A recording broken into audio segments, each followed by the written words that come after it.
All right, Cam Thomas becomes the first restricted free agent of the 2025 class to accept the qualifying offer.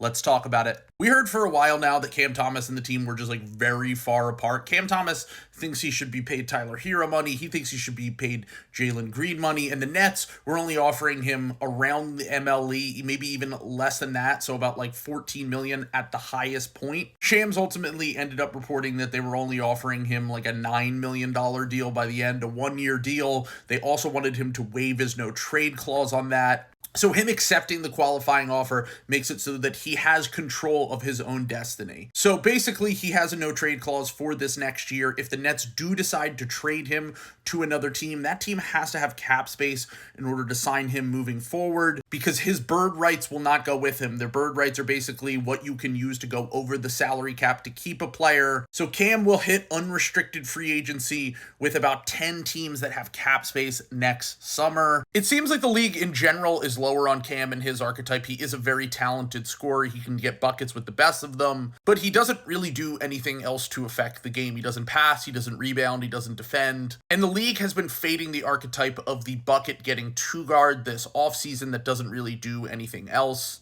And this is going to be one of the funniest seasons of all time, I think. I think Cam is going to really just get up as many shots as he possibly can with this tanking Nets team to prove his value. Ultimately, Cam might end up just being a really good six-man who can get buckets for a team in a pinch. Maybe there's a rebuilding team that wants to take a swing on him. He's still not even 24. He turns 24 before the start of the season. He'll be 25 when he hits free agency a year from now. The list of players who ended up taking the qualifying offer and then ended up getting a big bag on their next contract, it's not very long. The only two that I could think of are Greg Monroe with the Pistons, who ended up getting a bag from the Bucks in free agency. And then not that long ago, Miles Bridges, but also we know that he was taking the qualifying offer because of his own horrendous off-the-court actions. But in general, usually when you accept the qualifying offer, you don't end up getting a big payday after that. Cam's taking a risk, but the Nets weren't really valuing him. He valued himself, so we'll see if it ends up paying off for him. Are there any cap space teams next summer you think that Cam Thomas fits with? Let me know in the comments.